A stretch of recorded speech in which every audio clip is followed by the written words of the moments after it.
Welcome to the Startup Grind. Bali. Welcome to the fireside chat. This is a beautiful evening. Thank you so much for being here. Can you give yourselves a round of applause to get started? Thank you. And for anyone that watches this online, if you have any questions, please fire away, because we've got an amazing speaker joining us today. And just to kick straight into gear, this gentleman has over 20 years of experience in the digital, the technological world. Think anything to do with SEO, digital marketing, in terms of custom acquisition pathways, all the online stuff that a lot of us don't really have any knowledge about unless you're one of those digital nomads that's working in that space. So this amazing gentleman has run a business for the last 20 years. The most recent one, before the newest one, was DigiTools. And the newest one, which started 2 weeks ago, a serial entrepreneur, is called Mind the Gap. And I've been asked to ask you where that name came from, by the way. Oh, really? Yeah. Yes, I have. So without further ado, can we please welcome Paolo from all the way from Italy to Google Startup Grind. Paolo. Coming through, yeah, just like if it was an Italian football player, right? So good evening, everyone. Good evening. Thanks for being here. Where have you flown in from? Well, Milan, then Singapore, then Bali. Yeah, been here for a week now. Milan, Singapore, and then Bali, right? Yeah. So how many countries do you travel to in a year? This year? Yes.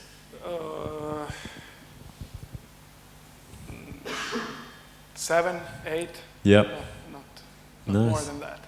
So I take a lot of your work being in the digital space means you're online, which means you can kind of work from anywhere, right? Right. I do like to visit clients from time to time, but I do a lot of work online. Okay. I do, yeah. Now, is it true that you dressed as Luigi last week? No! Yes, I did. And actually, I got an amazing picture here, and it was wonderful. It went immediately up as a profile picture on Facebook. Yeah. That just ruined my reputation. Not that I really had it, but I think it might have grown your reputation. So what was that for? it was for the costume party that we had here for the World Dynamics Master. It was a costume party, and it was the first time in probably 35 years that I wore a costume. Okay, so an Italian man dressing as Luigi. Yeah. Yeah. Now, this new business you started 2 weeks ago. Yeah. Mind the Gap. That's true. Yeah. Mind the Gap, right? So, where did this name come from? Okay, it's an interesting story. I have a friend that works in a movie business, and she just happens to work with some important people, like directors like, Tim Burton or Tarantino. Her name is Giovanna. She's a great friend of mine, and she just consulted with friends of hers, and they suggested his name. So I was like, okay, I have to accept it if it comes from that side. Did you say Quentin Tarantino? Yeah. Yeah. I don't know him. I just. If he told me to name my company something, I'd probably name it something. Yeah, right. Are these customers yours or just friends? Or friends of friends? No, just friends of friends. Okay. Yeah, just friends of friends. All right. So 1 degree of separation away from Quentin Tarantino. All right. Take note. Right. Now, just a shout out from the group. I just want to get a feel where everyone is from. Now, we've got Bev, who is a very special lady, the feminine guru. Where are you from, Bev? Do we have a microphone, Shane, that we could take? I just want to get a feel where everyone is from the audience, just for Bev to get started. Thank you. Hello, Paolo. Is that how you pronounce your name? Sorry, I didn't hear how you pronounce it. Paolo, yeah. Paolo. Perfect. Yeah. Paolo. Okay. I'm from Redcliffe, which is about 40 kilometres north of Brisbane in Australia. Okay. Oh, Wonderful nice. place. Thank you. Now, you do some workshops offline, and you've also got an online program for women, right? Yes, I have an online program starting on Sunday week called Feminine Sensuality and Intimacy Intensive. Wow. Right. So that's And how old are you, Bev? 75. Well, I joke I'm 57, but I'm dyslexic. There we go. Big round of applause for That that. was wonderful. Now, just a show of hands, who here is from the United Kingdom or maybe from Europe? Who have we got from there? 1, 2, 3. Whoa, whoa, whoa, whoa. And where are you from, my friend?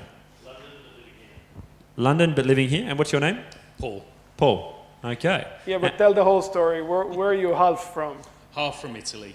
Yeah. Half from Italy. Yeah.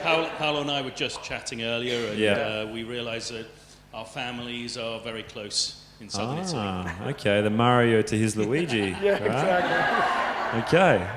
All right. Who here is from Canada or the USA's? USA. We got 2. Okay. From Australia? Okay. Maybe from Asia? We got 1. All right. Anywhere else that I missed? Russia and hey, and New Zealand. All right. And Wales, right? And Wales. Okay. Yeah. So this is a truly global audience. This is fantastic. All right. Well, thank you for being here and thank you for watching. Let's get into your story, Paolo. So a lot of people, I think, ask, what do you do? But I'm not going to start there. I want to ask, why do you do what you do? Oh, right.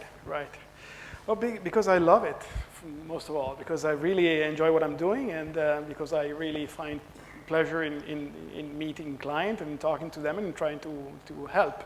So this is something that I really like. So it helps me also share everything that I know with the clients, because it's every project comes out better when the client knows what you are doing and how you're doing it, rather than just telling, hey, okay, give me the project, I'll come back to you in a week, and this is what I will do. It's better to work on it together. That's what I think. So working on it together and then helping them achieve some sort of solution, yeah? Yeah. So who would you say would be like your one customer that you tend to work with the most? At the moment, there is a very important chef in Italy. That is one of my biggest clients in Italy. It's probably maybe one of the most famous, if not the most famous chef in Italy at the moment. Okay. And he's leading the Master Chef, in a TV show in Italy. Okay. And what's his name? His name is Cannavacciuolo. Okay. It's a bit of a difficult name, but he's got a very, very nice, beautiful restaurant in a chateau, actually by a lake shore. It's really a fairy tale place. So this man makes really good food. So this is in the real reality. And how do you help him? We help him by supporting his brand image online, trying to leverage also what he does offline. Okay. So we are trying to help him go to the bridge of the online presence the same way, and that he does offline, but it's not very easy because the guy is not very keen on technology. Yeah. He doesn't like it very much. There's a lot of people out there that aren't keen on technology.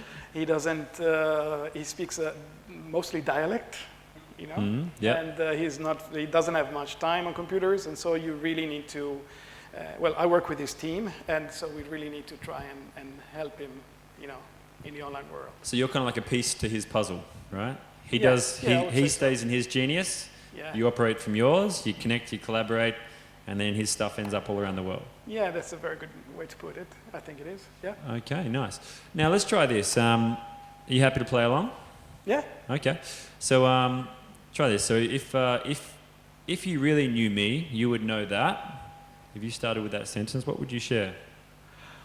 If you really knew me, you would know that. Okay, that I love my dog, Yeah. that I love my family Yeah. before the work, of Yeah. course, and that I will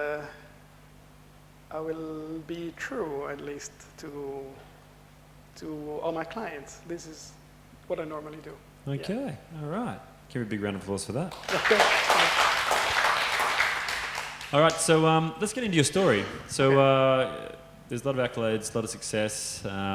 You're a very humble man, and I think we're going to explore that in the next probably 5 or 10 minutes once he starts to share what he actually does. But where did it all begin?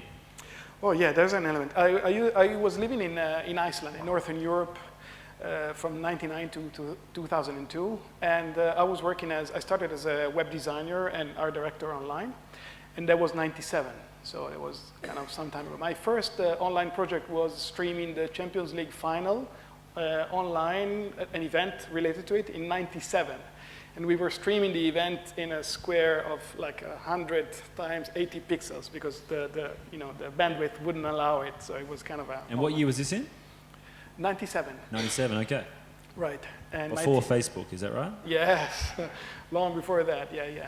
And then when I moved to Iceland, I was lucky enough to end up in a company that really believed in trying to make their staff grow. So they called in a very important person from the US to mentor a very small team of designers to make them become consultants. So crossing the bridge from design to marketing, okay? Then it turns out, after a few years there, I realized that this person is called Jim Stern, and Jim Stern is the founder of the World Wide Web marketing as we know it. So this is the person that invented the term World Wide Web marketing. So it's the person who wrote the first book, World Wide Web Marketing, that's now, well, I don't know, 16th edition at the moment. And they called him to train us, and we made a 5 days, let's say, retreat, and he was very, very inspiring. I remember one anecdote, if I can share. Okay. So when he was starting to explain to us what is the difference between digital marketing that works from normal advertising, he made the example of a beautiful summer day and everybody's very hot walking around the streets, and normal advertising would be like you standing by the fence of your garden with a hose and just spraying everybody passing around with your water, okay? Whereas inbound marketing and digital marketing that would work would be more like standing on the fence, opening the gate and saying, hey, I have a pool in the backyard. If you want to go and freshen up, this is the place where you can go. This is a quote from, okay, this is 20 years ago, but I still remember it, so it worked. Yeah, wow. And that's stood the test of time for 20 plus years. Indeed, yeah. Okay, so take us, that's the 1990s. Bring us into 2000. What happened after that? I was working in this company. We had kind of some good success, I would say. In the year 2000, actually, we won an award in Europe as a best e-business solution created for Iceland, because there was still, I don't know how to say it, alcohol prohibitionism. Is it called like that? So you couldn't buy alcohol at a supermarket, okay? So we actually created the first online store for the national, wine and alcohol, ministry or something like that, because you could only, it was a monopoly, so you could only buy that by the state. So where you brought alcohol to Iceland? Yeah. Okay. Kind of. You can thank him later. Yeah. So that was that what happened. Then I had to go back to Italy, and I started. I actually came back to Italy with an Icelandic girlfriend, and she went to study in the school that I had gone to, and it was a design school and marketing school. And when I came there, I told the people of the school about my experience, and I said, hey, why don't you start teaching here web marketing? And I was like, oh, that's a bit too much, but I tried. That was 2002, and since then I've been teaching, and giving courses and lectures about marketing online. And this is still pre-Facebook? Yes, this is still pre-Facebook, right? Yeah. Because that was in 2008. Yeah. So what happened when social media came into the scene? What happened in the digital marketing world for you?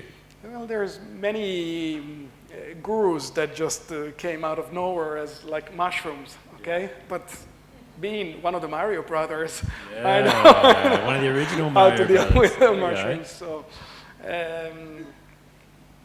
So yeah, I kind of survived that kind of hype, but now social media is a very good tool. Businesses don't always realize it's just a tool.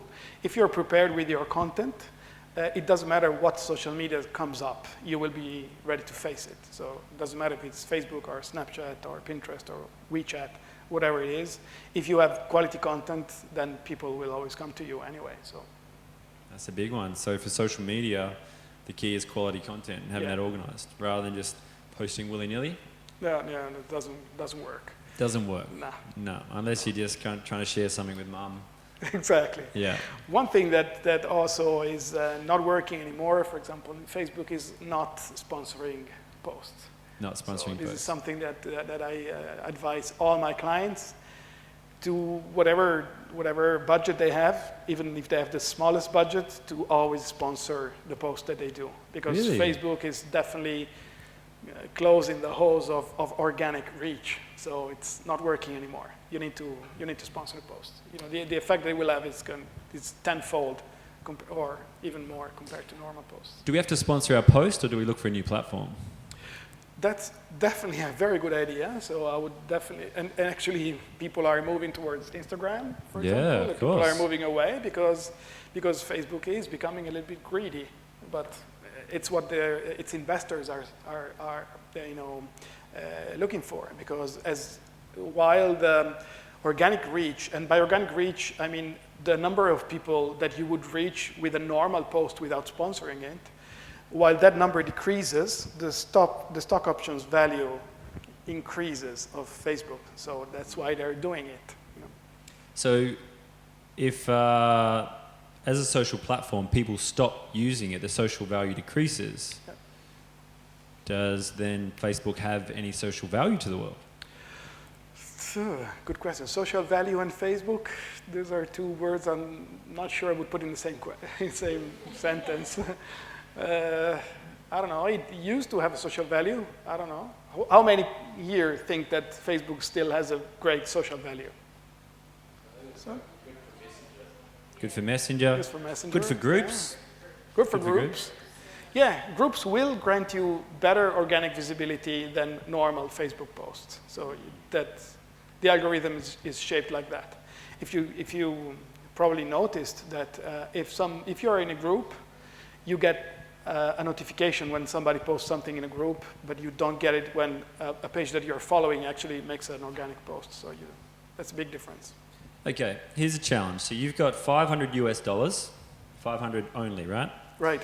You need to, you've got this product, you need to get your family and pay your bills and put a roof over your head. You've got to get this product out to the world. You got to sell it. You got to get in front of the right people. How would you go about using that $500 to achieve a monetary outcome? Right.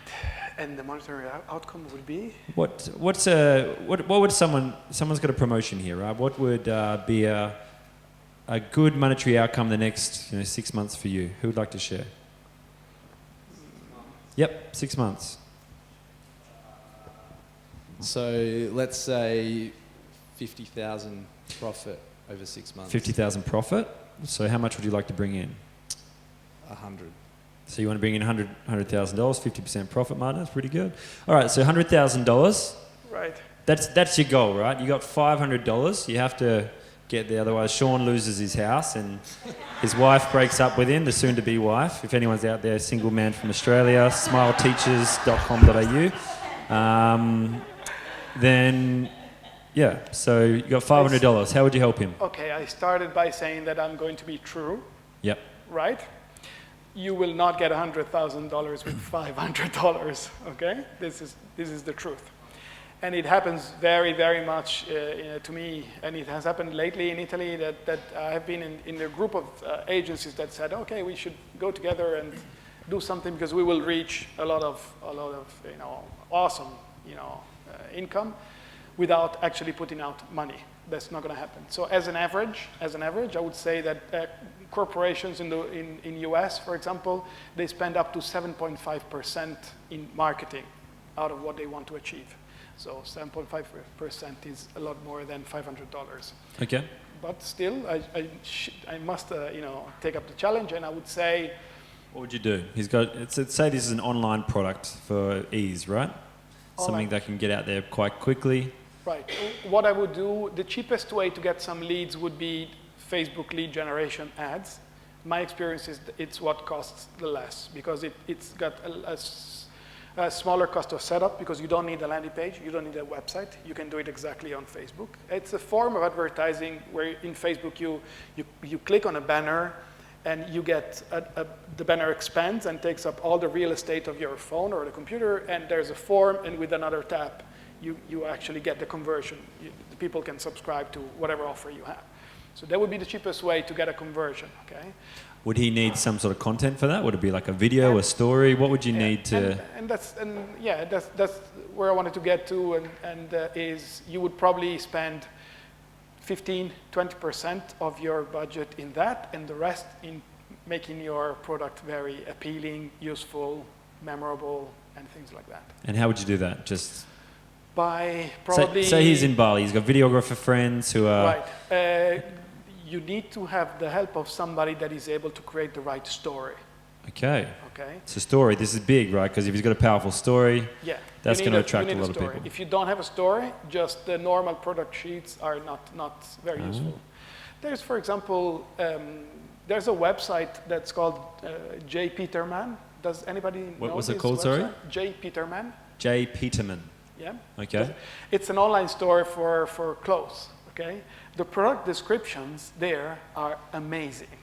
Yeah, I really invite you to go and look for it. They always win awards because they write like poems for their products. It's really beautiful. Sometimes they don't even put the real photo of the clothes there. Yeah. They just put a drawing.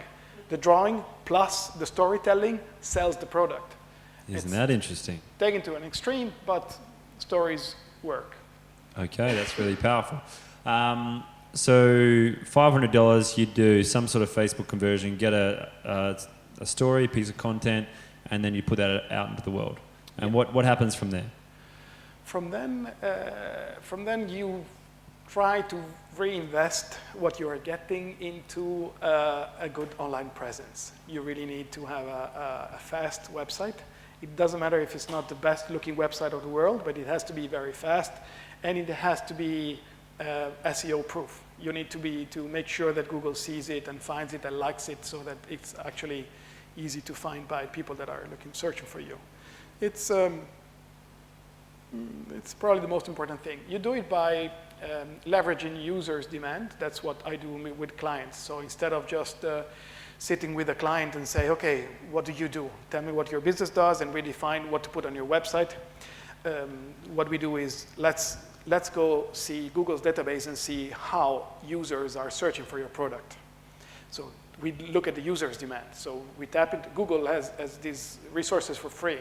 So you can go into Google's database of the queries that Google has received over the years. They get more or less 5,000 queries every second.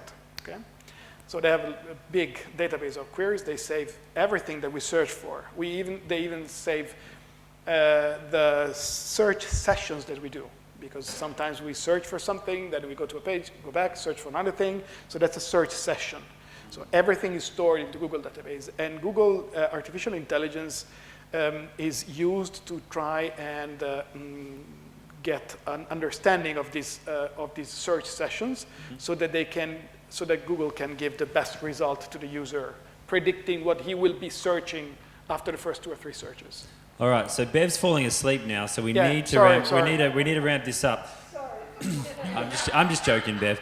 But in all honesty, it's this world can get very technological, right? So the key thing is $500. We're looking at some sort of ads, we're looking at some sort of story, and we want to multiply it and get it out to the world. Now, what about all these Insta famous people who have 100,000 followers, and they've got a Shopify account, and there's a product up there, and they're selling bathers.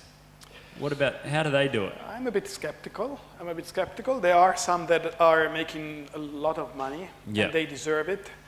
But it's difficult to find the right one, because it's still too easy to buy followers. Okay. As long as it will be this easy, buying followers, it's going to be full of people that take advantage of this. So I would say it's still not very organic. So how do you differentiate? Well, Facebook isn't organic, you're saying, anymore. Yeah, that's true, but Facebook has much more policies in place to try and clean up fake users But our stuff doesn't get out there unless we pay for it to be boosted. Yeah, that's true. But if you have an influencer that sponsors, that just fosters your company and decides to boost one of your posts into his profile, that works. Okay, all right. let's go back into, what are your 3 biggest wins in business? Okay. Or do you want to start with failures? What would you prefer? Or the challenges that were overcome that made you the man that you are today? What would you prefer? Okay. The challenges is there's one big challenge, every day, and it is actually working in a country that definitely does not help entrepreneurs. Okay, we have taxation that is crazy, and so you need to struggle very much. But when you're in that loop, you don't really realize. The moment I start traveling and I go around and I see, wow, things are different abroad, that's where Mind the Gap comes from, and I decide, okay, let's just take a step aside. Okay. The biggest challenge is that. So the first challenge was the government legislation around what you do as a freelancer, as a digital nomad, right? So trying to find jobs aside of my job in order that I could pay taxes for my initial job. Okay, well this is interesting. So what have you found? Where does your business flow through? At the moment it's flowing towards Australia, towards Bali. Yep. Yeah, I have very, very interesting clients in Australia, and working with them is wonderful. Yep. Wonderful. And I would say that one of the biggest differences that you're innocent. How do you say it? Oh, damn it. You have to prove in Italy, when you sit in front of a client, you have to prove your innocence. Yeah, okay. You're guilty. How is it the legal you're term? guilty until proven innocent. Guilty until proven innocent, okay? When I work with clients abroad, it's the opposite. So I'm innocent until proven guilty, and that makes you feel a lot better. Okay. I like it. So let's go deep. You want to go deep with me? Okay. What is your biggest failure and the key learning from that? Personal or professional? Let's talk business. Business, okay. And then we can, what would you like? What does the crowd want? Do you want personal or business? What would you like to start with? Business. Business is really what we're here for, although personal might. Right, I mean, who? That's true, who cares about that? Let's say business. I think Bev was saying personal. Business is not having been able to scale enough. And that's your biggest failure? Yeah, because my company has not scaled enough, and so that's a failure, because it should have been growing more. It has grown, but not as much as it should have. Okay, that sounds like a win to me. God, you've had. Come on, there's been tears in business for you, surely. There's been those days where you just want to throw the computer in the pool and just carry on, surely. No, yeah, there have been, but I have to think about that. Has there ever been a time you just wanted to give up and just no longer do it? No. Never? Never. No. Okay. I'm too stubborn for that, but okay. No, I don't think there has been that part. No. Well, what's been your biggest win then? What's been your biggest success story? Conquering my time in business. So trying to be able to give better time into my life business-wise. So trying to... Work and lifestyle integration. Yeah. This is the most difficult thing. And it's not a win yet, but I'm hopefully going to win soon. Okay, so tell me, what are your morning rituals? How do you get up? How do you start your day as an entrepreneur? I think this is something important, right? And if we can tap into this, then maybe there might be things for everyone out there. For me, the morning is the most quiet moment of the day. So, I actually, unfortunately, look at emails immediately as I wake up, because I have Australian clients, and I have to see if there is something boiling that I need to try and manage. But then I just take a normal walk with my dog, and I go to my cafe, and I have my cappuccino and croissant and newspaper every morning. As silly as it may seem, it helps me start the day in the right way, because then it's non-stop. Then the whole day I work. Yeah. Oh wow! So how many hours in a day would you say you work at the moment? Never less than 8, and normally 10, 12. Okay. Yeah, something like that. That's what I'm wanting to win in working a bit less. So you freed your location, but you haven't freed your time. Yeah, not yet. Okay. That's the ultimate dream, hey? All right, so let's go to the audience. Does anyone have any questions for Paolo? Anything juicy that you'd like to know? Sean, With that look in just your face, it's scary. say your name, where you're from. We did meet off camera, but hi Paolo, I'm Hi. Sean, I'm from Australia. My question was, how many languages have you learnt, and what was your, I guess, most fluent? Obviously Italian, but did you pick up Icelandic, English, Italian? How many others that we don't know about? I speak 5 languages, not too many. It's more than me, so that's good. Oh, it was funny because I went to South America, and I went because I wanted to see how it was, and I had friends there. And so, but when I travel, I always look for business opportunities. So I scheduled like 3 days free of any commitment, and then I contacted web agencies in Venezuela because I was traveling there. And then I found a consulting company that also happened to have a school, and they were doing courses in digital marketing and masters and things like that. And so I went there to talk to them the first time I went to Venezuela. And they offered me to go and give lectures to the school. And so that was August, and then I had to give these lectures in October, but I didn't speak Spanish. So I had to take very, put a lot of effort into trying to have an understandable Spanish. It's similar to Italian, but it's not exactly the same. So that was a bit of an electric moment. Wow, that's the ultimate entrepreneurial thing, isn't it? Challenge, solution. Got to speak Spanish, learn how to do it, 6 months. Okay. Do we have any other questions from the audience? We've got, it's Callum, right? Just your name and where you're from? Callum from New Zealand. Awesome. New Zealand. Hi, we met before. Yeah, we chatted earlier. I'm just wondering what your quality control and performance review processes look like. Do you have a set standard way that you mustn't be doing everything yourself, otherwise you'd be working like 50 hours a day. When you work with clients, you must be farming out a certain amount of your work, because otherwise you'd never have a free moment. How do you make sure that the quality is maintained when other people are doing the work that you're creating? Do you need me to translate Kiwi to... I can be that guy. He's asking, so quality control for your business, how do you maintain that? Is that... I try to track everything I do, everything. So... are there some tools you use, maybe? So Google Analytics, of course, Yeah. Facebook, the Facebook Analytics also. Not many people know that Facebook has a tool called Facebook Analytics. Everybody knows Facebook Insights, but Facebook Analytics is another tool.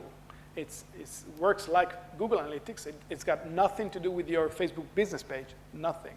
It's just an analytics tool that you put on your website that gives you insights about your audience, much richer than Google Analytics that tells you a bit less in terms of audience, okay? Yeah. So the quality is given by data. So you identify the right KPIs, and the right KPIs are those that actually tell the story of what you're doing. So what I do initially in every agreement that I have with a client, I always try to prepare a forehand KPI framework. So we say, what are the metrics for success? What are we going to track? You will find that there's micro conversions in any website, like somebody maybe subscribing to his offer on the lead generation ad, and there are harder conversions, so somebody that's actually purchasing your product.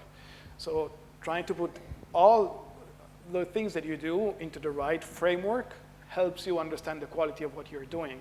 Right. So you stop thinking about traffic. Many people that have an online business, they would tell you that their metric is traffic. Traffic is not a KPI. Traffic is never a KPI because it fluctuates for every, and it's not a ratio. A KPI must be an indicator that when it changes, it actually makes you stand up from the chair and go kiss somebody or go slap somebody. So basically it generates some sort of energy or money, right? Yeah. Okay. So that's great for quantitative metrics, like if someone signed up to your email, but what about qualitative metrics? Like you go out and you create some copy for a website. How do you know that they haven't missed every single full stop or made a whole lot of mistakes without digging into every single word they've put down? Yeah, that's a very good point. I mean, I can see that. I noticed that you're very good professional because this is a very good question. So before answering that, I will just take on your sentence to say, actually, it's true. We are only looking at quantitative metrics when we look at Facebook and Google. That only tells us the what happens. Okay. These tools tell you what happens. They never tell you why something happens. They tell you how many people have seen your website. They tell you what they've done on your web page, if they have converted or not. They never tell you why. That's why you need analysis. Okay? To get qualitative data, what you need to resource to is the voice of customer. Okay? So in order to make sure that what you do is actually appreciated by your clients or your client's client, you need to make sure that there's some sort of feedback gathering process in place. So in this case, it's very important to have, there's also a lot of free tools that you can use to put on your website to try and gather real data from your potential client. So, or from your potential client's client. So you should ask them always a feedback. And when you ask it, and when you ask a feedback to your clients, or when your client has feedback to his clients, you have to make sure that you get at least 3 kinds of questions. So first of all, you need to ask them if they liked what they found, if they are happy with your service. Second, you need to phrase your questions in a way that you understand if they would do it again. So did they like it enough that they would do business with you again? Third would be your sort of amplification rate. And that would be how many of those would recommend you to other people. So you need to have these 3 questions in place to try and get that information. Did they like what they find? Would they do it? Would they buy again from you? Would they recommend it to somebody else? Cool, thank you. And that's a really big part of the, I guess, the process, right? Is we forget to ask for feedback. You know, there's an assumption that they didn't press on that link because of the picture or something. And it might be the grammar. It might be something really subtle, right? So asking for that feedback is really important. Sean, you got a question? Oh, sorry. So most of us here are probably in this startup phase still. Mm-hmm. If you're a startup and you're wanting to build awareness or increase your attraction and you've got a limited budget, where would you focus your attention? Maybe like 3 things that a startup entrepreneur might... 3 things, like whether it's socials or websites or email marketing, or what would be your suggestion to build your brand? And we are given for granted that the product itself is the first one, right? Yeah. So let's just say besides that, event, 3 months time. We are sure that that product is excellent. Yeah. Because that would be the main focus. Because when you focus on your product, you win. Okay. So I would say you need a fast website. Okay. If you're we are talking about online business, right? Yeah. Okay. You need a fast website. Many people forget that the website should be fast. So I will ask you questions. Ask a question as well. So how many here have worked with a website made with WordPress, for example? Have you? Okay. How many of you have actually purchased a theme to do that? Okay. So when you buy a WordPress theme, you are already almost giving up on speed. Okay. So WordPress themes that you buy ready to implement on your website, they tend to be very slow because they are designed. So, this is just very practical tips, so just be careful. If you find a developer that can work with the theme from scratch without putting in a lot of plugins and JavaScripts and information that you are never going to use, then you're on the right track, because so your website needs to be fast. He's on a budget. How much would that cost him to just It would cost less. It was probably cost less because many developers that are good, they have their own framework and they just build on top of it without having to scale the budget. So I would definitely do that. So how much would that cost someone like Sean? That could cost from $500 to $1,000, something Wow. like that. Okay. So people who are spending $2,000, $3,000, $4,000 on websites, some insight, right? And if you have an online presence and you want to know how fast your website is, there's free tools to do that. So if you go to Page Speed Insights, it's a tool from Google, it's free, Page Speed Insights. You go there, you type in your URL, and it's a diagnostic tool in which Google tells you exactly what's wrong with your website, what's preventing it from being fast. Page Speed Insights. Page Speed Insights. It's Okay. called. Page Speed Insights. Well, now you've asked for 3. So what are the other 2? The other 2, then startup entrepreneur. Budget, it's pretty slim. budget. But he's got it. I would say you need to advertise. Okay. First, you need to make the website fast, and do some SEO. So the second would be SEO. So making sure that your website is relevant to what the users are searching for. And then you can start to advertise. But when you advertise, you must be sure you have a story. You must be sure to have a page that actually converts. So the goal is never just advertising and just bringing traffic to your website. The goal has to be to generate conversion. Just like the goal in SEO is never ranking. This is a very big confusion that many businesses have. Ranking is not bringing you any money. So it's the traffic that you get from ranking that converts that's actually driving you business, bringing you business, not ranking itself. So it's a fast website, good SEO to grant you some long-term visibility, and a good story into the advertising. I would go advertising it depends. It really depends on the business, but Facebook is quite cheap to advertise, especially on the mobile. It's a bit strange because the world is going mobile, but the big budgets of big corporations are still going on TV, okay, or desktop advertising. That's a bit strange because the world is mobile. Okay? Yeah. So when you do a mobile-only campaign on Facebook, you tend to save some money. So of course you say, oh, I'm excluding desktop. Yeah, you're excluding desktop. You're aiming at the smaller audience. Don't look for big audiences when you have a small budget.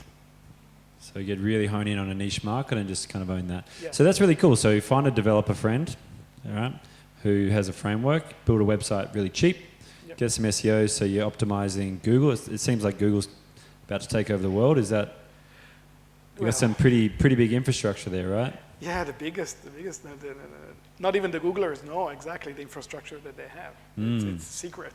Yeah. It's a big, and then a really good story, and then Facebook advertising.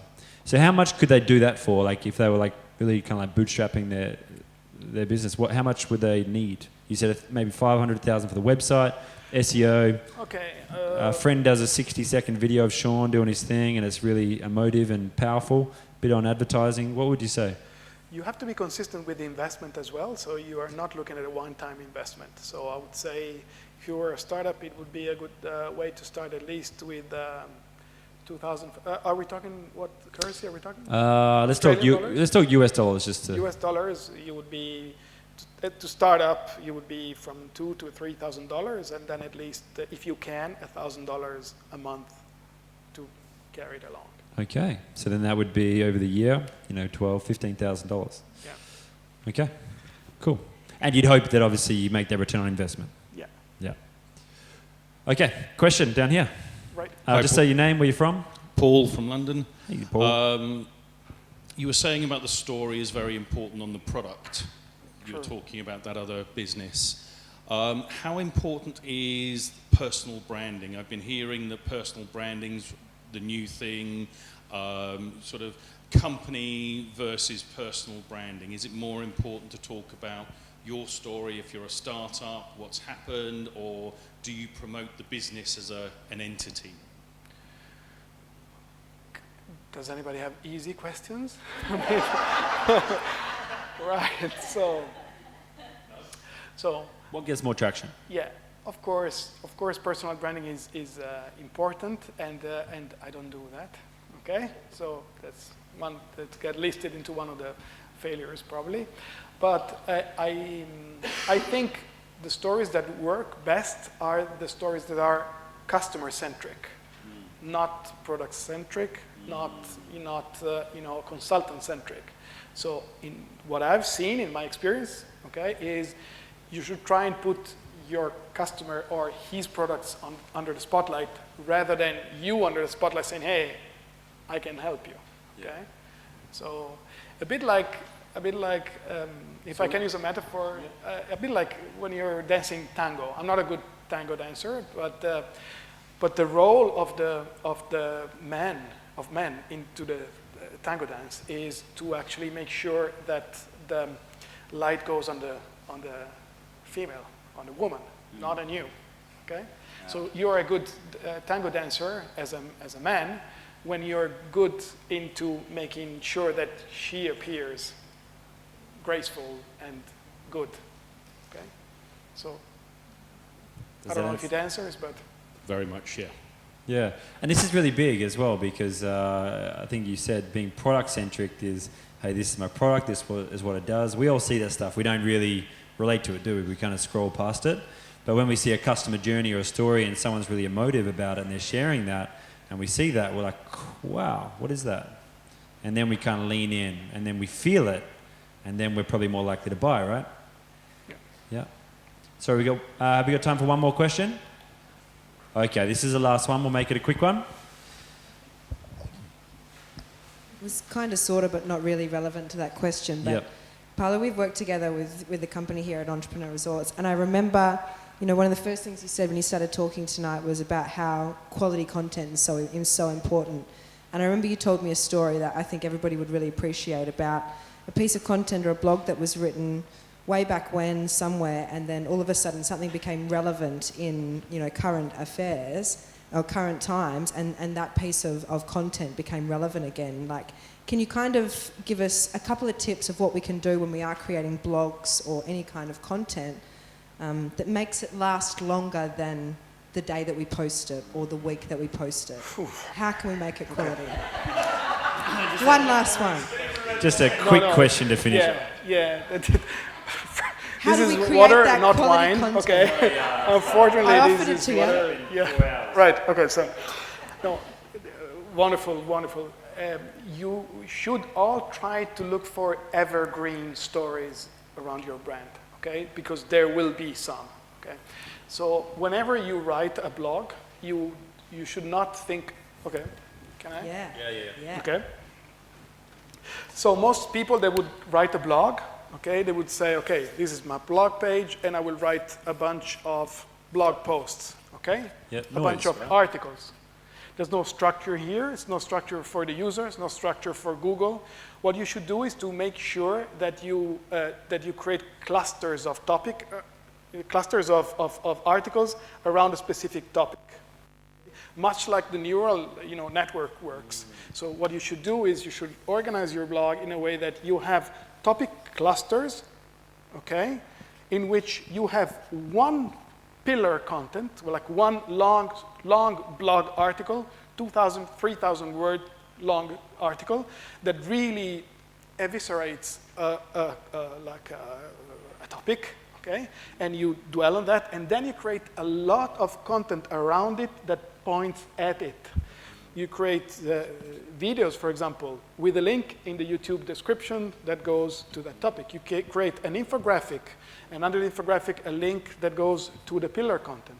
Because you want Google and the users to end up into this content when they're searching for the real value or the real knowledge argument. So you end up having this kind of how do you say? I'm not sure. Like a content ecosystem. Perfectly, yeah. Like a content ecosystem, but based around topics that then are, of course, interconnected. But it has to look like this. Well, a bit better than this, but Gotcha. Okay. That's really powerful. Thank you so much. Okay, big round of applause for Paolo. Now, if you do take any photos or anything tonight, just do the old hashtag startup grind. And thank you to Vision Villa Resorts for having us. Thank you for everybody from around the globe for being here, watching online. We're going to stick around and we're going to have a bit of a chat. You can eat some food, drink some water, have a glass of wine, have a tea, whatever it is. And we're going to see Paolo a bit more next week when he's going to be here for iLab. So thank you so much, Paolo. Thank you. Thank you, Aaron.